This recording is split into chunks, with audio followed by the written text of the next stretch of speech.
Vou pôr um pouquinho de açúcar aqui no meu café, mascavo, tá tudo bem, né?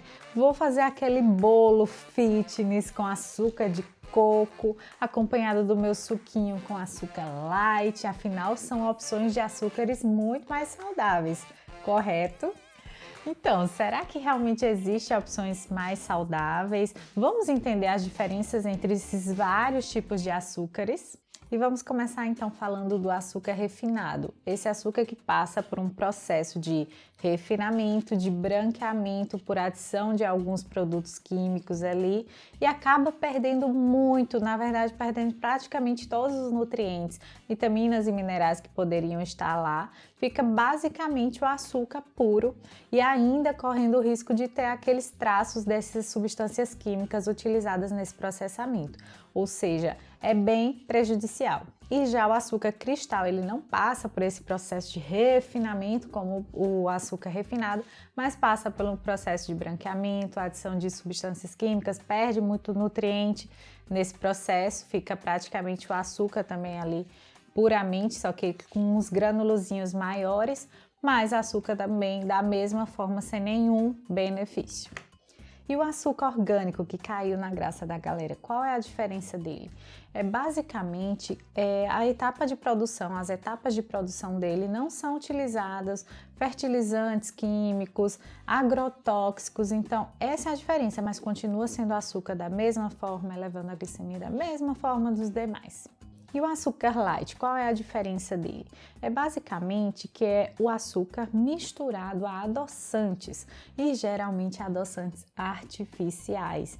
Só por aí você já deve imaginar que não é algo muito legal. Se você me acompanha aqui há mais tempo, você já deve saber que adoçantes artificiais fazem muito mal para a nossa saúde, então realmente não indico estar utilizando.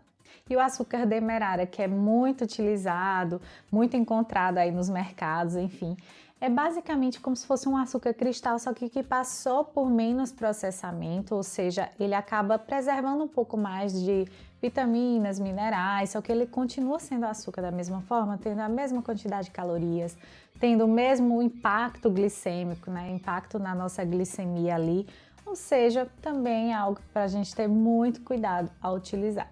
E o açúcar mascavo, o que é esse açúcar? Ele é basicamente um açúcar um pouco mais bruto, mais úmido, mais escurinho, que acaba preservando mais nutrientes, né? Porque ele passou por menos processamento e aí preserva mais vitaminas, minerais, porém continua tendo elevado índice glicêmico, com elevada quantidade de calorias e ainda um ponto muito importante para a gente se atentar é que como ele adoça um pouco menos, né, as pessoas tendem a aumentar um pouco mais a quantidade para adoçar melhor, por exemplo, um cafezinho e tudo. Então a pessoa tende até colocar mais desse açúcar mascavo quando comparado com os demais açúcares por conta desse potencial de adoçar menor que ele tem. Ainda não é justificativa a gente optar, por exemplo, eu vou pegar o mascavo porque tem vitaminas minerais. A gente consegue essas vitaminas minerais facilmente a partir de comida de verdade, outros alimentos em muito maior quantidade. E já o açúcar de coco, que tem ficado cada vez mais popular, qual que é a diferença dele?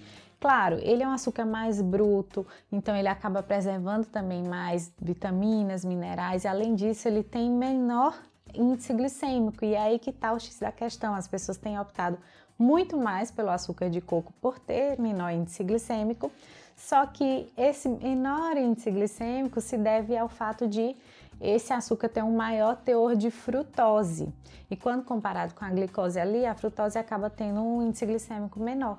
Qual é o problema disso? Essa concentração mais elevada de frutose pode ser perigosa, né? Porque a gente sabe que quando a gente consome bastante frutose concentrada, isso predispõe a vários desequilíbrios, problemas de saúde, doenças cardiovasculares. Inclusive, já falei sobre essa questão de frutose, fruta, muita gente tem medo de comer fruta por causa da frutose. Eu esclareço tudo isso em um vídeo anterior, vou deixar o link na descrição desse vídeo e também no card se você quiser e conferir um pouco melhor. Dentre as opções que eu já falei, talvez o açúcar de coco pode ser uma opção? Pode ser, mas também não é tão tranquilinho para ser consumido à vontade, não. Nutri e o mel é uma opção legal? Essa pergunta cai muito para mim, ela vem muito para mim. De fato, o mel, ele também preserva mais vitaminas, minerais e também tem bastante antioxidantes ali em sua composição. Porém, ele também tem alto teor de carboidrato, tem alto teor de frutose, assim como o açúcar de coco que a gente falou. Então, não pode ser consumido à vontade, tem que ser consumido com bastante cautela para evitar problemas futuros e principalmente quem está em processo de emagrecimento, quem tem diabetes. Não é bom, não pode não ser tão indicado ter essa utilização ali no dia a dia, tá? Então, muito cuidado. É só entre os demais a gente acaba contrabalanceando, mas isso não faz dele algo tranquilo para ser consumido aí à vontade. Mas quer saber o que seria bom de verdade? A gente se acostumar com o verdadeiro sabor dos alimentos sem ficar com essa necessidade de adoçar tudo o tempo inteiro. Adoça suco, adoça cafezinho, adoça chá. As preparações tem que botar uma porrada de açúcar ali junto e aí esquece de sentir o verdadeiro sabor dos alimentos, deixar que, por exemplo, a própria fruta já adoce aquela preparação. Quanto mais a gente fica insistindo em adicionar açúcar nas coisas, nas preparações, mais a gente vicia nosso paladar a isso. Só que da mesma forma que a gente adapta o paladar para o doce, a gente adapta o paladar para as coisas menos doces. Então isso é uma insistência, é realmente ir retirando e experimentando o verdadeiro sabor desses alimentos. Isso quer dizer que você precisa eliminar, excluir totalmente o açúcar da sua vida? De forma alguma. Agora, uma coisa é você comer pontualmente, de vez em quando, outra coisa é você deixar fazer parte do seu dia a dia, isso de estar adoçando, comendo docinhos e adoçando tudo. Isso vai adaptar seu paladar muito negativamente e, consequentemente, você vai fazer piores escolhas alimentares, vai impactar na tua saúde, qualidade de vida, enfim. Se você gostou do vídeo, não deixe de curtir, tá? Curte, compartilha com mais pessoas, não deixe de se inscrever no canal se você ainda não faz parte, tá? Aqui embaixo. E espero que eu tenha contribuído de alguma maneira e até a próxima.